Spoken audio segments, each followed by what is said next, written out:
दोस्तों आज शुरू करते हैं exercise 7.4 question number 1। Determine the ratio in which the line 2x plus y minus 4 is equal to 0 divides the line segment joining the points A and B। Question में यह है कि आपको कोई लाइन सेगमेंट दिया हुआ है, फिगर मैंने बनाई है, क्वेश्चन के अकॉर्डिंगली आपको फिगर बनानी है। देखिए ये फिगर है, इसमें दिख रहा होगा आपको एक line segment A be the हुई है, उसके कोऑर्डिनेट्स भी दिए हुए हैं और इस लाइन सेगमेंट ए बी को कोई लाइन काट रही है जिसकी equation 2x plus y minus 4 is equal to 0 दिया हुआ है। तो ये जो लाइन है ये इस लाइन सेगमेंट को किस रेशियो में काट रही है वो आपको बताना है, यानी कि आपको रेशियो निकालनी है m1 और m2। तो देखिए सबसे पहले तो ये जो लाइन है इस लाइन सेगमेंट ए बी को जहां काट रही है मैं इसका नाम सी रख लेता हूं। अब सी के मैं कोऑर्डिनेट्स निकालूंगा। सी क्या है? सी ये मेरा जहां से कट रहा है उसे सेक्शन फॉर्मूले से ही तो निकलता है उसके कोऑर्डिनेट्स।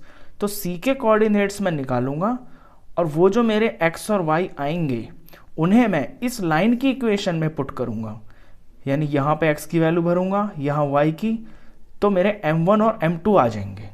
तो चलिए इसको शुरू करते हैं क्वेश्चन को। तो सबसे पहले सी के कोऑर्डिनेट्स निकालेंगे। तो कोऑर्डिनेट्स ऑफ सी, अब सी के कोऑर्डिनेट्स निकलेंगे आपके सेक्शन फॉर्मूला से। तो सेक्शन फॉर्मूला लिखने का तरीका मैंने आपको बताया था।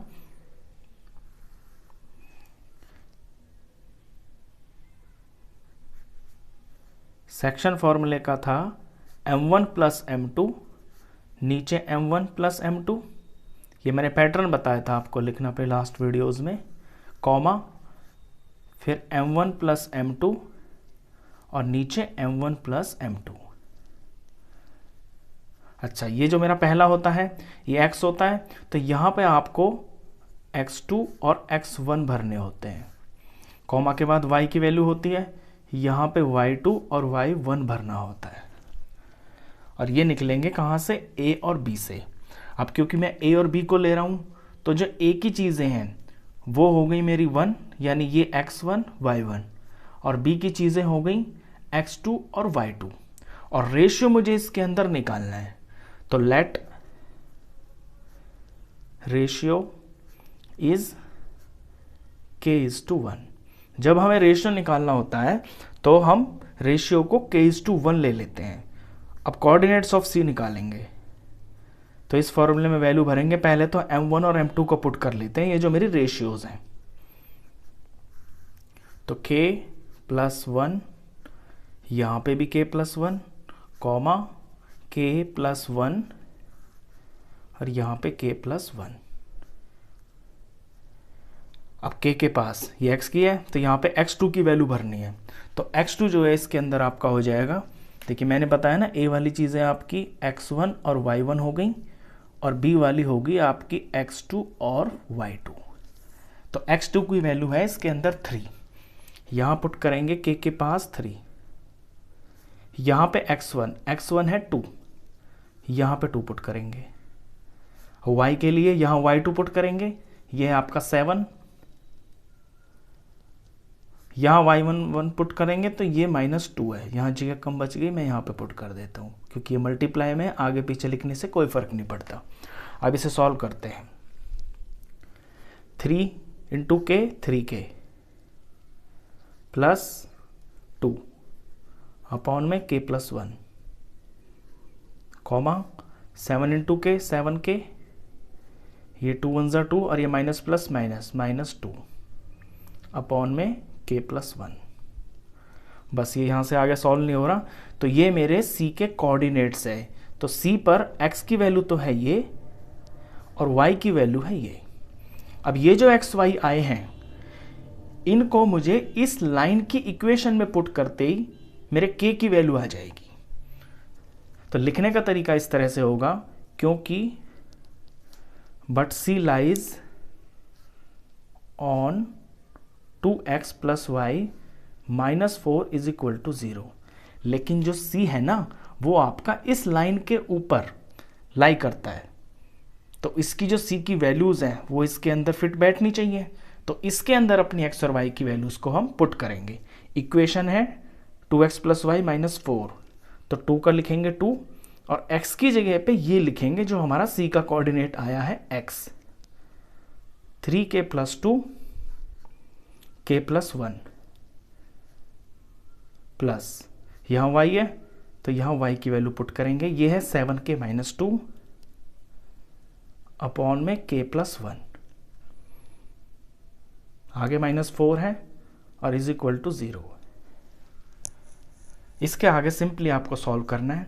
तो ये जो 2 है इससे मल्टीप्लाई हो रहा है, तो ये हो जाएगा 3k × 2 यानी 6k, फिर 2 इससे भी होगा अगले वाले से, तो 2 2 = 4, नीचे k + 1।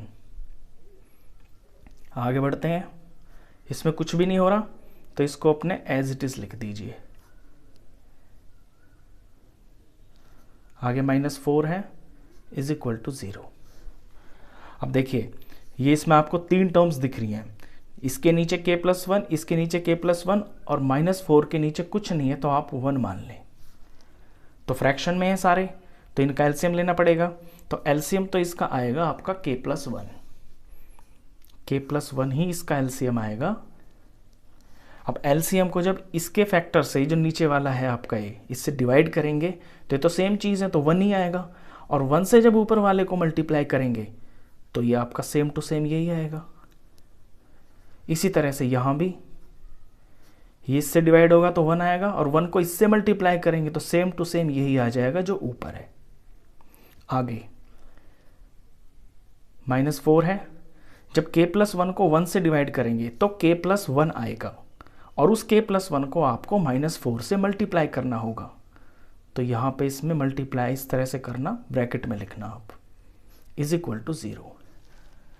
तो यहाँ तक सिंपली यही किया है कि एलसीएम लिया है और इसको सॉल्व किया है। अब फर्दर सॉल्व करते हैं। अब इस जो ये ब्रैकेट है ना, इसको सॉल्व करने के लिए स्टेप लिखेंगे।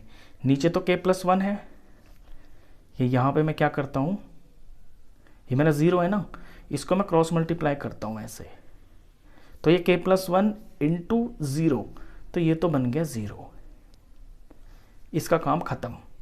अब अपने न्यूमरेटर को सॉल्व कर लेते हैं, एक बार इसे रीराइट कर लेते हैं, क्योंकि मुझे यहाँ पे ये जो -4k + 1 है इसे सॉल्व करना है। तो +7k - 2 और -4k = -4k और -4 × 1 -4 इज इक्वल टू 0। ये 0 इसलिए आया क्योंकि यहीं पे इसको क्रॉस मल्टीप्लाई कर दिया। अब इसे सॉल्व करते हैं। इसमें पहले आप k देखिए कितने हैं, प्लस के k हैं आपका 6k और 7k यानी कि 13k, और माइनस का k है 4 -4k। अब नंबर पे ध्यान दें, देखिए नंबर है 4 और प्लस का 4 है, और यहाँ पे एक माइनस का 4 भी दिख रहा है आपको, तो प्लस के 4 से -4 को काट दीजिए। अब नंबर क्या बचा, सिंपल -2 बचा, तो इसे उतार दीजिए, इज इक्वल टू 0। आगे की इक्वेशन यहाँ करते हैं। अब 13k - 4k ये हो गया आपका 9k, और नंबर है -2 इज इक्वल टू 0। तो k की वैल्यू निकालनी है, तो k वाले टर्म को अकेला छोड़िए, इसके पास जो माइनस का नंबर है वो इधर जाके आपका प्लस हो जाएगा। अब k निकालना है तो बिल्कुल k को अकेला छोड़ दीजिए, ये जो 9 मल्टीप्लाई में है ये इधर 2 के नीचे जाके डिवाइड में हो जाएगा, और k की वैल्यू आ गई आपकी 2/9। अब k के नीचे तो कुछ भी नहीं है ना, तो यानी कि 1, और k = 1, ये k = 1 बन गया ना लेफ्ट साइड में, और हमने रेशियो को k = 1 ही माना हुआ था, तो जो रेशियो आई वो 2/9 यानी 2:9 आई। तो देयरफॉर रिक्वायर्ड रेशियो इज 2:9। कहने का मतलब ये है कि इस क्वेश्चन के अंदर इस AB लाइन को, ये जो AB लाइन सेगमेंट है, इसे जो ये लाइन काट रही है ना C पॉइंट पे, तो C से इधर इधर आपका M1 है और इधर इधर आपका M2 है, तो इधर तो है आपके 2 पार्ट्स और इधर है आपके 9 पार्ट्स। ये रिक्वायर्ड रेशियो होगी इस पर्टिकुलर क्वेश्चन की। ये क्वेश्चन काफ़ी इंपॉर्टेंट है, एग्जाम में ये बहुत बार आ चुका है। तो आई होप आपको क्वेश्चन अच्छे से समझ में आया होगा। वीडियो अगर अच्छा लगा हो तो प्लीज़ से लाइक करना, शेयर करना, और 10th क्लास का कंप्लीट मैथ्स पढ़ने के लिए आप इस चैनल को भी सब्सक्राइब करना। Thank you.